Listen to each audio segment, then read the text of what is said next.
It's a good life philosophy I have. Everything that's good that happens to me is all my fault, and everything bad that happens to me is all my fault. I take absolute responsibility. My favorite one is the difference between the king and the queen, because the king moves one square at a time, and the queen can just zip across the board, right? So you're here in Miami, you're partying in Miami. They got all these parties right now. It's Art Basel, blah, blah, blah. You see all these chicks on a boat. For the man to get on that boat, it's one square at a time, right? He has to get a good job.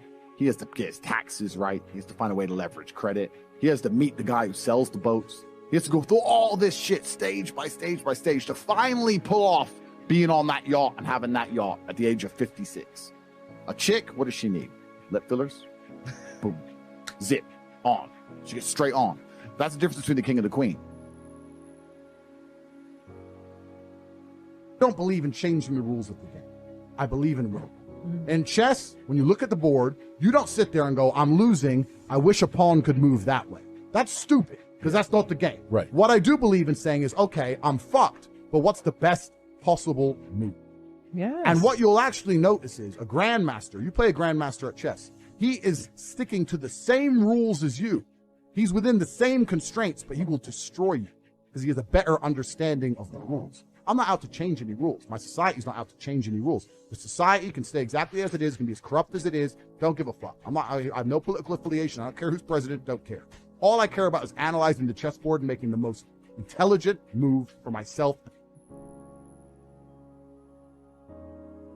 Though the king is slower than the queen, he's the most important piece, right? The king can't die. The queen can die. Sometimes you can be looking at a position and go, this is fucked up. The only way out of this is to sacrifice them. Sometimes you can do it. I'll tell you a very quick story. This is a story I've never told before. When I was 23, I was dating a ballerina. She was the prima ballerina of the Cambridge Ballet School. And I had no money. I was a fighter, but I was coming up. I didn't really have any money. And she lived far away, like an hour and a half away, but she used to come see me, and we were good for like a year and a half. I loved this girl. She finished ballet school. She started dancing in clubs in London. She couldn't get any ballet work. Surprise, surprise. Who fucking was ballet work, right? So she ends up doing like dancing and not stripping, but like dancing in the club, you know. So now she's around all the London money every day. She's out dancing all the time. She's up late every night. She doesn't want to drive an hour and a half to come see me. None of this shit. So we're kind of falling apart a little bit. She ended up talking to someone famous, David Hay. I don't know who he is, he's a boxer. So David Hay starts texting this bitch, right? Back and forth to the. So anyway, when I finally saw her again, she was like, we had an argument. She's like, well, you know what? You think you're a fighter? This guy, that guy, this guy, that guy. I'm like, look, if you're gonna go fuck idiots, at least do it for money.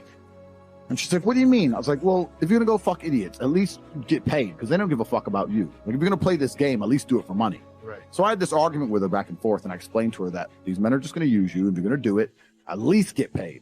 And when she left the house, Tristan said, why are you telling her to fuck other dudes? I'm like, no, I'm just understanding that in my chess position, I've lost this game. Right. The game is done now. Just sooner or later, she's out. All we do is argue. She's in the club every night. I'm just trying to say, before she leaves, maybe I can get a little bit of money. Yeah. Yep. That's the queen sacrifice, right? Right. We broke up 3 months later. I don't know if she fucked him or not, or who she fucked. I don't know. I never spoke to her since. But that's kind of the analogy you have to be able to apply to life. Sometimes chicks got to go. Yeah. Sometimes they have to go to save the king. And too many dudes, most of the time, men truly lose at life. It's because they've attached themselves to a queen and they won't let her up. They won't sacrifice her. Chess teaches you everything you need to know about life. You know, chess is all about you're the king and you got all the pieces around you. You got your queen, your most important piece. That's the woman you choose in your life. If you choose a shit woman in your life, you're going to have a shit life. Doesn't matter how good a man you are. If your woman's giving you bullshit constantly, you're going to have a shit life. So you'd have a good queen. The queen needs to be in a good place, and she needs to obey the king. You got your brothers, you got your boys, you got your knights and bishops and rooks. You know, those are the people who you really care about and the strongest pieces on your board. If they're all shit, once again, you're going to have a shit life. And you got pawns. Pawns are probably people who work for you or work with you, or people who aren't particularly loyal to you, but they're loyal to a paycheck that you're providing. You got to put everyone in the right place, and you got to win the game. And it's absolutely delayed gratification. You got to make sure people are in the right place, and you got to make no mistakes. You got to slowly squeeze your opponent. And that's how you win. And that's how I became kickboxing world champion. Like I said, I've never gone off track in my life. I've never fucked up. I knew I needed my shit in the right place. I never fell in love with a woman who I knew was toxic. I never kept a friend around me who I knew was toxic. I've never been that guy. I've always sat there and thought, no, fuck you. No, you're good. You're on the team. Fuck you. And I've always made the right choice. And that's probably because I've been playing chess since I could talk. And I've always looked at the world from that view. Life is chess, my friend. Chess is a basis for life. Life is chess. You have to look at life and look at chess and how they perfectly and utterly correlate. And you have to understand your place on the board. A lot of people, the problem they have in the world they live, the world we live in today, people don't know their place on the board. Not everybody can be a king. And not everybody should be a king. The people who are around me, they know I'm the king. They're the rooks and the knights. Doesn't mean their life ain't good. No way. They're still winning the game. If I tell my homie, like, yo, bro, you're the pawn, you know what he's going to say? Fuck you.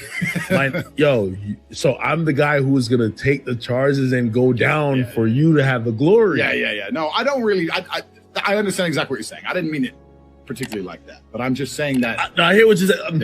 I guess for me, you're Mr. Palatable because what you're saying does make sense. Yeah. But how do you get someone to understand that chess philosophy and that chess analogy and the fact that they might be playing the role as the pawn, but not thinking in the traditional sense of, oh, I'm the sacrifice? Because what you just said is a pawn could be anything if they make it to the end. Yeah, correct. And I think the best way to do that is to explain that you started as we all start as pawns as men. This is the thing about life as a man. And most women don't understand this. Men are born with absolutely zero intrinsic value. Male life is not respected. Think about it. Men have been dying since the dawn of time. We go to war. There'd be millions of us dying. Nobody cared, right? If 3 or 4 women died, it's a tragedy. If 4,000 men get blown apart, well, the men are doing what the men do, right? Male life has no intrinsic value. We can't reproduce. We're born with nothing. If you want to be something as a man, you need to go to war in some form. You need to be a pawn. If you're not a pawn, if you're born anywhere else on the scale, in most cases, you end up being a fake or a fraud. I'll tell you something, man. I know a lot of people with a lot of money, but they were born with it. And when you're born with it, you never really suffered. You've never been hungry. You've never hustled. You've never struggled. You always just call daddy. And there's something about them as a man that is missing.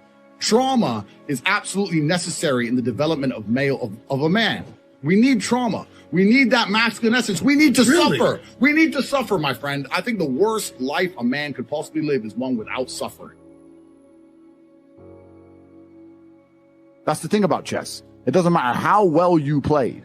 It doesn't matter how nearly perfect the game was. If you lost, at some point, you made a mistake.